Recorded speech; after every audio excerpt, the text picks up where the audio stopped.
A síndrome do ovário policístico é uma condição hormonal que afeta mulheres em idade reprodutiva, caracterizada por irregularidades menstruais, cistos ovarianos e níveis elevados de andrógenos. A nutrição desempenha papel importante no tratamento da SOP, pois pode ajudar a regular os níveis hormonais, melhorar a sensibilidade à insulina e reduzir os sintomas e inflamações. O Entre Assuntos de hoje está no ar para falar como a nutrição pode ser uma aliada no tratamento dessa condição.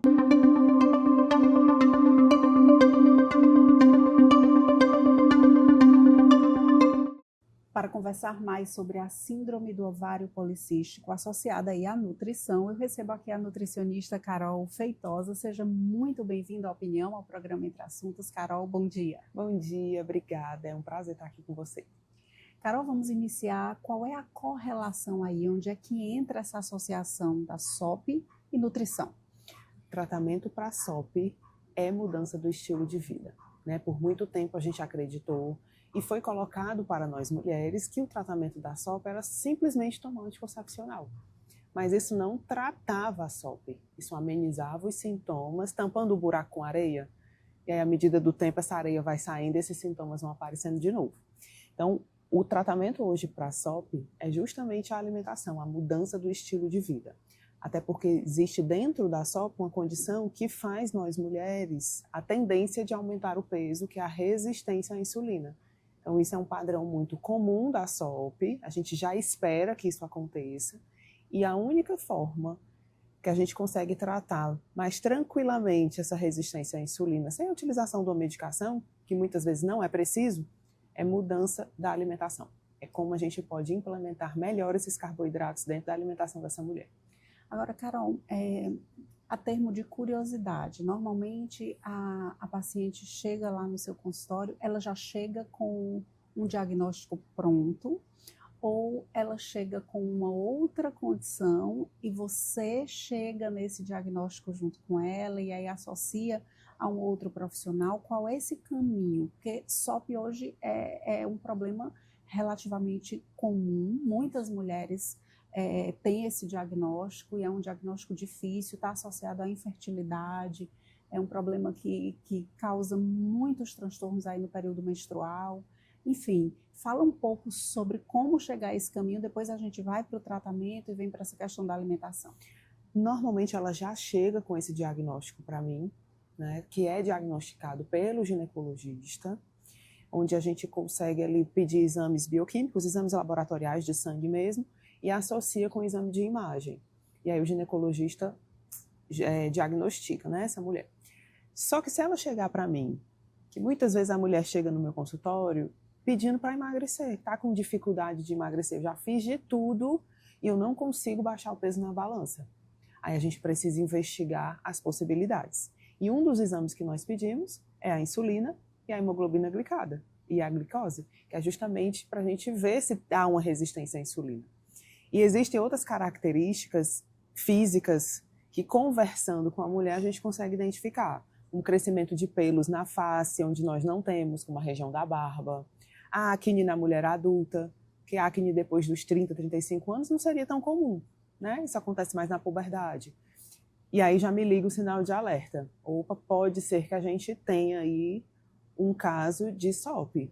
Encaminho para o ginecologista e peço para ele fazer a investigação para a gente fechar o diagnóstico. Então, são características que nós observamos durante a consulta, que podem me nortear, mas diagnosticar eu não posso. Então, peço para um médico, uma colega, ginecologista, fazer isso para mim. E aí vem a fase do tratamento, né? SOP, a gente sabe que vai ser uma convivência com aquele problema, e aí essa convivência ela pode aí ter um certo conforto do paciente com aquele problema, e um dos caminhos aí mais viáveis de tratamento é justamente o acompanhamento nutricional. Aí como é que começa a partir daí essa saga, Carol? De modo geral, porque assim, cada mulher tem uma individualidade, mas se a gente já espera que tenha uma resistência à insulina, a primeira coisa que a gente tem que fazer é um planejamento que organize esse consumo de carboidrato, porque é uma cascata, né? Se eu tenho uma resistência à insulina, que é esse aumento da insulina circulante no meu sangue, que eu tenho mais apetite, eu tenho mais uma necessidade para o doce. Então, essa mulher já chega com essa característica, eu tenho que fazer um planejamento para ela que seja pautado em cima disso, para a gente já baixar esses níveis. E ela só vai conseguir emagrecer se a gente conseguir baixar essa insulina, porque a insulina é um hormônio que aumenta a nossa fome, a nossa vontade, e a gente com fome vai comer. Então, a gente precisa fazer um planejamento, teoricamente, mais interessante seria a low carb, para essas mulheres, que isso não significa, a low carb não significa sem carboidrato. A low carb é diferente de uma dieta cetogênica, por exemplo, que também seria uma outra possibilidade. Mas se ela está começando, a gente não precisa começar por uma dieta mais restritiva. É que eu bato também muito nessa tecla, né? A gente não precisa restringir muito na nutrição. A gente só precisa fazer o que essa mulher precisa naquele momento. Então, a low carb, para o início, vai dar super certo, a gente vai baixar esses níveis de glicose, a gente vai conseguir controlar o peso dessa mulher, e aí ela vai conseguir alcançar o objetivo dela. Seja engravidar, seja perder peso somente pela estética, seja juntamente com a estética tratar essa SOP. Então, o começo, o principal, é organizar essa alimentação pensando nessa resistência à insulina.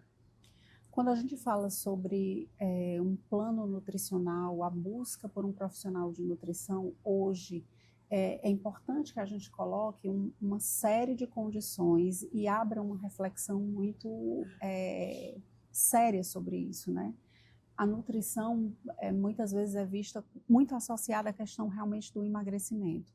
Mas é bom que a gente coloque que é um caminho também, muitas vezes, de tratamento. É uma forma de você aliviar sintomas, é uma forma de você conduzir questões clínicas de fato. E é isso mesmo. Hoje a gente tem inúmeros estudos científicos que eles já comprovam isso, que a alimentação ameniza a dor, que a alimentação melhora o padrão de pele, de intestino, de enxaqueca, de doenças neurodegenerativas, como Alzheimer, como tratamento para diabetes, como prevenção. Só que muitas vezes a gente, quando vai procurar o atendimento nutricional, a gente já está diagnosticado. A gente quer tratar, mas se a gente conseguir prevenir, vai ficar mais fácil e a gente melhora a nossa qualidade de vida. Né? Então, a nutrição é longevidade, qualidade de vida. A gente começar antes da gente pensar em ter algum diagnóstico, com toda certeza você não chega nele.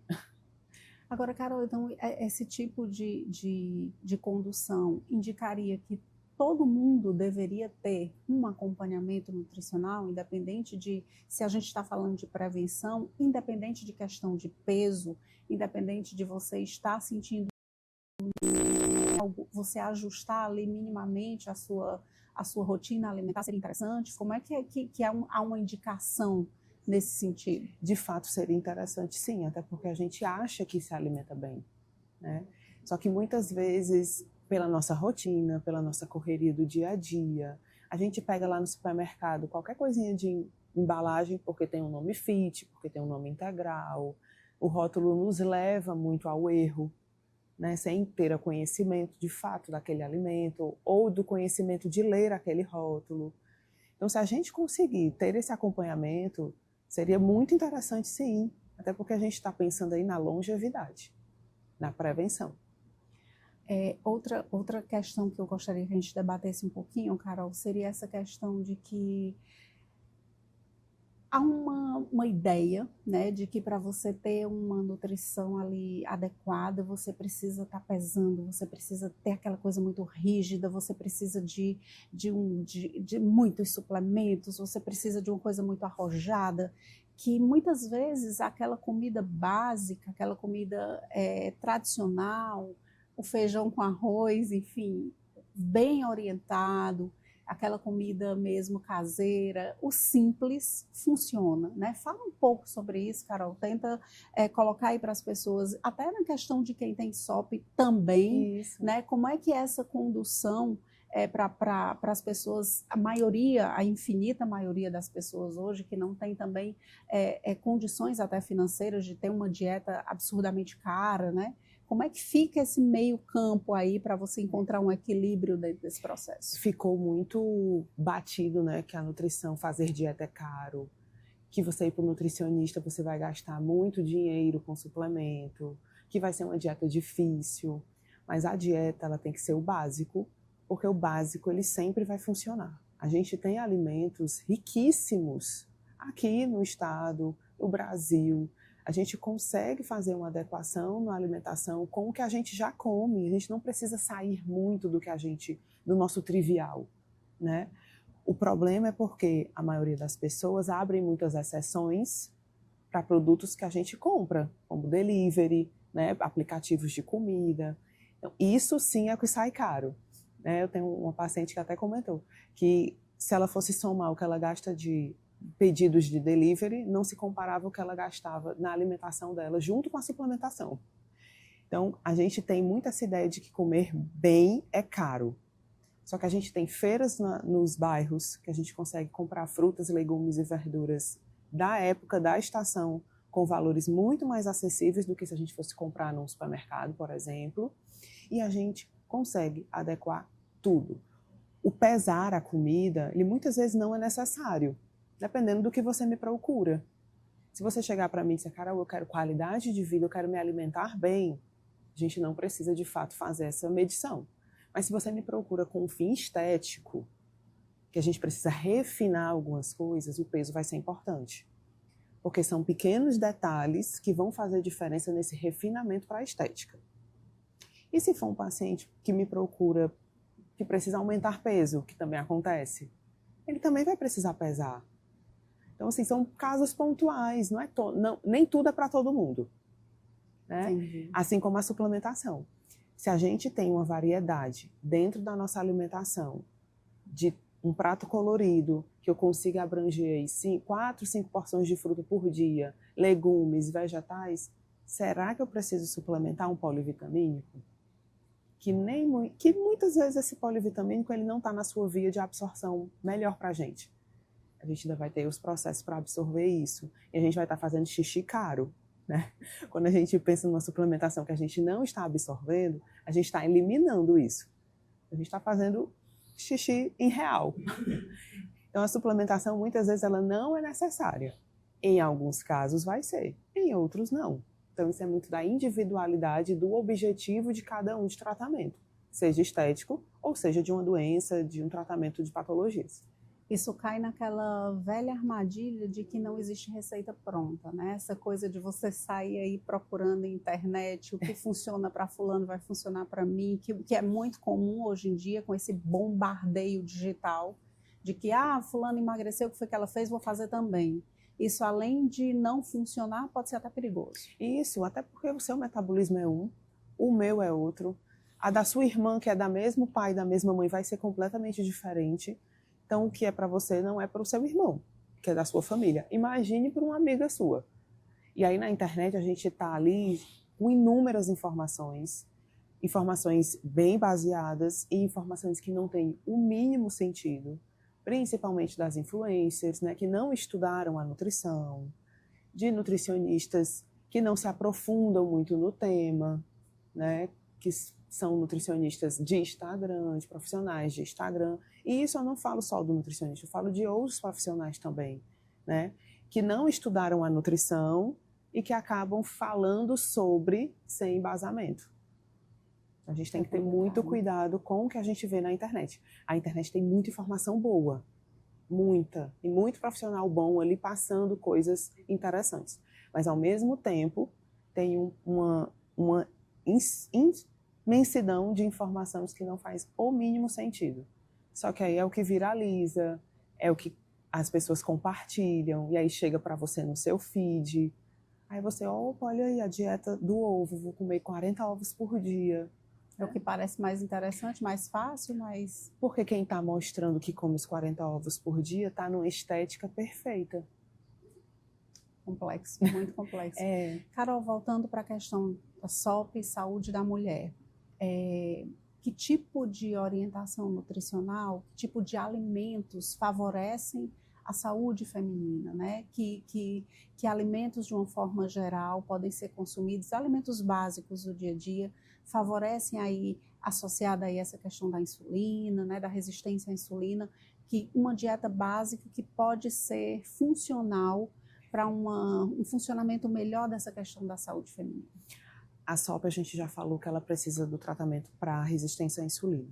E outro ponto que é muito importante é da fertilidade. Porque essa mulher com SOP, ela não ovula, ela tem ciclos irregulares. Então a ovulação dela tá uma loucura.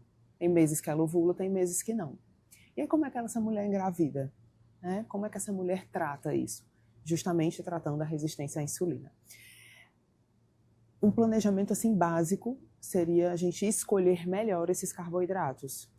Retirar esses carboidratos brancos do nosso dia a dia. O pão, a gente pode trocar pelo pão integral. A gente não, num café da manhã, adicionar uma proteína, que pode ser um ovo, pode ser um frango desfiado, pode ser, adiciona o café. Só que a gente precisa dos compostos antioxidantes. E eles estão vindo das frutas, dos legumes, dos vegetais. Então, frutas vermelhas, os vegetais verdes escuros, que têm uma fonte de magnésio e de cálcio excelente. E aí vão fazer o relaxamento dessa musculatura, essa mulher vai sentir menos cólica. As frutas vermelhas, elas trazem uma melhor circulação, redução do edema, de inchaço do corpo. Né? Chás, a gente pode usar chás digestivos. São mulheres também que reclamam muito dessa função digestiva, que passam o dia ou tendo aqueles arrotos, né, que a gente comeu e passa o dia lembrando dessa comida. A gente melhorar o padrão de digestão dela com chá de hortelã, chá de espinheira santa, que é o omeprazol natural, aloe vera. Então, existe assim, opções de carnes brancas, né, frango, peixe. A gente pode comer a carne vermelha, não tem problema nenhum.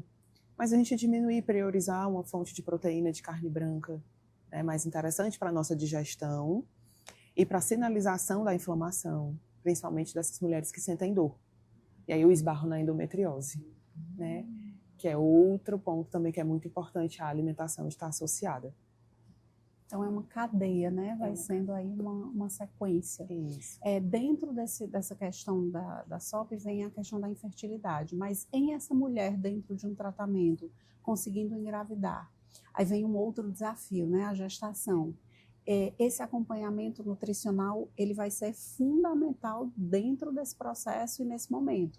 Isso. Se a gente já tratou resistência à insulina, ela já voltou a ovular normalzinho, o ciclo dela normalizou, ela provavelmente vai engravidar o quanto antes, porque já está tudo organizado. Se ela engravidou em sobrepeso, que uma mulher com SOP, habitualmente, isso não é uma regra, mas habitualmente ela já tem um excesso um pouco maior de gordura, provavelmente ela engravide em sobrepeso. Ela precisa ter os cuidados do aumento de peso durante essa gestação, por conta do diabetes gestacional, uma pré-eclâmpsia, o pós-parto, né, gestações de risco, bebês que são grandes demais para a idade gestacional, prematuridade. Então, a gente também precisa cuidar dessa alimentação nesse processo, né? Não é porque está grávida que vai ter que comer por 2. Né? Que a gente Isso valeria aí para qualquer gestação e, nesse caso, mais ainda. Cuidado redobrado. Isso. O pós-parto, o cuidado do pós-parto não é para essa mulher retornar para o peso dela logo. É para a produção de leite, ela conseguir amamentar, né? Ter uma qualidade melhor, esse bebê se desenvolver numa gestação adequada e a gente conseguir completar essa gestação e a gente levar esse bebê para casa. E essa alimentação durante a gestação, no pós-parto e ali no período de amamentação, ela segue a mesma diretriz ou ela vai ter variáveis aí? Ela tem variáveis calóricas, né? A cada trimestre, essa mulher tem um ajuste calórico de necessidade. No pós-parto, ela vai ter outra necessidade calórica. Então, a gente se baseia mais por isso, pela caloria do que essa mulher precisa naquele momento. Porque lá no começo, quando você falava do tratamento antes da gravidez, você falava também nesse conforto, né? Os chás, né? Aquela questão de você aliviar ali um desconforto, uma dor, um mal-estar. No processo já de gestação e pós-parto, se pensa muito nessa questão de nutrição mesmo, né? Do que a mulher vai precisar para a produção de leite. Então, muda um pouco aí o contexto? Isso. Muda um pouco porque a gente nessa fase aumenta um pouco mais o carboidrato, até porque ela tem uma demanda energética da amamentação já muito alta. né? Como a gente fala, o bebê suga. E o bebê suga mesmo, suga tudo, não só o leite, né? A demanda calórica para esse momento é muito alta. A produção de leite demanda muita energia, muita caloria. Então, essa mulher vai sentir mais fome, vai sentir mais sede. Ela precisa ter esse ajuste calórico. A restrição calórica que nós fizemos lá para o tratamento da SOP, da resistência à insulina, a gente abre um pouquinho esse leque, a gente expande um pouquinho desse carboidrato para favorecer essa produção do leite e ela não ter fome, não ter nenhum comprometimento nessa produção. Mas isso não significa que a gente vai escancarar essas portas, né? A gente vai controlar, só que de forma diferente. A qualidade dos carboidratos permanece, a quantidade é que ele aumenta. Quando se fala em qualidade de alimentação, mudança de estilo de vida e ajuste aí clínico através da alimentação, se fala também em associação à atividade física, né, Carol? Não dá para separar essas duas coisas. Dentro do tratamento da SOP, dentro de todo esse processo que a gente conversou agora, tem que ter obrigatoriamente essa associação? Fala um pouco sobre isso, Carol. Obrigatoriamente é uma palavra muito forte, né? Mas seria interessante sim. Isso não significa que você precisa estar dentro de uma academia fazendo musculação. O ideal é que estivesse. Porque nós mulheres, nós já temos, com o avançar da nossa idade, a perca de massa muscular. Isso é inerente aos nossos hormônios, principalmente depois dos 40. A gente está se preparando para uma menopausa. A gente está numa transição menopausal. A gente favorece ainda mais essa perda de massa muscular. E essa massa muscular vai nos fazer falta quando a gente estiver velhinho, que é se levantar de uma cadeira sem apoio, é a gente não precisar de andador, não precisar andar de cadeiras de rodas. Mas se eu não me exercito, eu sou totalmente sedentária, eu não tenho aptidão nenhuma para musculação, não gosto. Ah, mas eu gosto de uma natação, eu gosto de um beach tênis, eu gosto de caminhar na beira-mar e depois tomar água de coco, gosto de fazer atividades ao ar livre, caminhar no cocó. Ótimo, comece por aí. Mas fazer uma atividade, um exercício físico é fundamental, seja qual for o seu objetivo. Da estética à saúde, da estética à qualidade de vida. E aí você começa com uma atividade prazerosa, para depois a gente inserir a musculação, que é a obrigação. A musculação vai nos fazer uma poupança. A nossa musculatura é uma poupança. Se a gente para de fazer musculação, a gente perde, a gente gasta isso. Se eu continuo fazendo isso, eu vou acumulando, eu vou somando. E aí eu vou guardando isso aqui para quando for lá na minha velhice, eu ter essa poupança reservada para eu poder gastar e eu não sentir falta. É isso mesmo. Carol, vamos fazer uma reflexão interessante, que seria o seguinte. Muitas vezes, e na maioria das vezes, isso é uma verdade quase que absoluta, as pessoas vão buscar ali um acompanhamento nutricional, um acompanhamento ali de atividade física por uma questão estética. Eu quero emagrecer, eu quero ter um corpo melhor. É um caminho mais comum de se observar. Quando não acontece isso, você tem um problema de saúde, eu tenho que fazer isso por mim, porque eu preciso, ou então eu vou ter problemas e, enfim, eu quero viver. Porém, quando você passa a procurar uma melhor qualidade de vida e um acompanhamento nutricional, exercício físico, e você vai pelo caminho de busca da saúde, ou porque você é obrigada a isso, você não tem opção, o benefício ele vem de uma forma geral, você não fragmenta. Eu vou só ficar saudável e o meu corpo não melhora. Ou, meu corpo vai só melhorar e eu vou ficar doente. Isso não pode ser dissociado, né? Então, acaba que você tem o benefício completo, né? Hoje, dentro do seu consultório, na sua vivência, esses dois caminhos estão mais equilibrados? Ainda há uma distância muito grande nessas buscas? Como é que você enxerga esse momento? Ainda é muito distante essas duas realidades? Chegam os dois cenários, né? Chega a pessoa que deseja somente a estética, só que quem me procura para a estética não é só estética. A gente sempre vai ter alguma coisa ali por baixo, né? A estética é a pontinha do iceberg. À medida que a gente vai avançando na consulta, eu vou identificando outros pontos que precisam ser tratados antes de eu pensar na estética.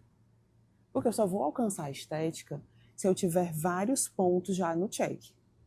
Se eu tiver um desses faltando, opa, essa estética vai vir, mas ela vai demorar. Quando a mulher me procura para o tratamento de saúde, que ela chegou lá com um SOP, eu quero melhorar a minha ovulação, eu não desejo engravidar agora. Mas eu quero organizar a minha SOP porque minha médica me falou que eu preciso mudar meu estilo de vida. Ah, mas se der para perder uns quilinhos vai ser bom. Então a gente começa com uma coisa, logicamente à medida que a gente trata isso, ela vai perder peso. E é como eu falo, a estética vem de brinde. À medida que a gente vai fazendo o planejamento, vai regularizando essa prática do exercício físico, a gente vai vendo os benefícios disso para o nosso físico. E aí a gente começa a ver que faz diferença para a nossa estética se alimentar bem e se exercitar. E essa mulher que me procurou só para a estética, ela também começa a entender que se eu não tiver saúde, eu não tenho estética. E aí agora eu vou te trazer um terceiro cenário que eu acho fundamental em toda conversa que a gente vai ter sobre saúde, sobre nutrição, sobre exercício físico, sobre estética, sobre qualquer ângulo que a gente vai tratar dentro desse tema, que é a gente pensar também em saúde mental, no psicológico das pessoas, a coisa da gordofobia, essa cobrança social de um padrão absurdo, pessoas que têm problema com peso e que são ainda cobradas porque você é gordo, porque você é isso. Existem condições, você como profissional dessa área, não é uma questão de escolha, né? Eu não escolhi, né? Enfim, você é assim porque você quer ser assim. Existem problemas sérios de saúde associados a isso, né? Você, enfim, há questões psicológicas envolvidas, há problemas assim desde a infância, crianças que sofrem violência por conta disso, né? Então é importante também que dentro de qualquer espaço que a gente vá tratar sobre esse tema, a gente traga uma reflexão sobre isso, Carol. Eu queria que você comentasse um pouco sobre isso. A saúde mental hoje, né? Eu até comento isso no consultório. Não tem ninguém que não seja ansioso, porque o nosso mundo, a nossa sociedade nos leva a isso. A necessidade da gente ter prazos mais curtos, da gente ter que se inserir dentro de um padrão, e a gente muitas vezes nem está dentro dele, a gente começa a se questionar, né? Por que eu não atinjo isso? Por que eu não alcanço isso? Por que meu colega está assim, eu estou assim? Então, isso já nos leva a um padrão mais ansioso de comportamento mesmo, né? De ter que se adequar. Quando a gente fala do excesso de peso, da obesidade, existem inúmeros diagnósticos que aquela pessoa ela está nessa condição não porque ela quer, mas porque o metabolismo dela tem alguma desordem. Não é porque ela come demais, não é porque ela é só sedentária, não é por uma opção. Ela não está assim por uma opção. E sim a nossa sociedade, a nossa mídia, o nosso Instagram, nossas redes sociais. Se a gente for rolar o feed, a gente não vê. A gente só vê aquele corpo perfeito. A gente só vê aquela mulher sarada. A gente vê aquela mulher que ela dá conta de tudo. Que ela é mãe, que ela é esposa, que ela vai para academia, que ela é bem-sucedida. Porque o Instagram está vendendo isso. E aí a gente começa a se comparar a esse ponto também. E aí, muitas vezes, essa pessoa que está com excesso de peso, por uma questão metabólica, por uma doença, ela começa a se comparar com isso. E aí vem aquele ciclo da frustração. Por que eu não consigo? Por que eu não consigo fazer dieta? Por que eu não consigo me exercitar? Por que eu faço tudo e não emagreço? E quando esse cenário aí que você colocou ainda vem associado a um SOP, por exemplo, que ela ainda não consegue ser mãe. Isso. Não consegue completar ali porque eu já a tenho família. 35, eu já tenho 36, eu já tenho 37, eu ainda não sou mãe. E aí todo mundo diz que eu casei, eu tenho que ser mãe logo. Porque eu já tenho 37 e ainda não casei, ou então não tenho 37 e ainda não tive filho. É uma cascata, né, de coisas em cima de uma pessoa só. Como é que tem saúde mental num cenário desse? Né? O que fazer, Carol? Olha, a primeira coisa é procurar terapia, procurar ajuda para a gente fortalecer a nossa mente, para a gente conseguir se blindar disso e entender que isso não é sobre a gente. Isso é muito mais sobre o outro, dos olhos do outro sobre mim. E se eu me fortaleço, eu começo a entender isso. Isso não me pertence, isso não é sobre a Carol.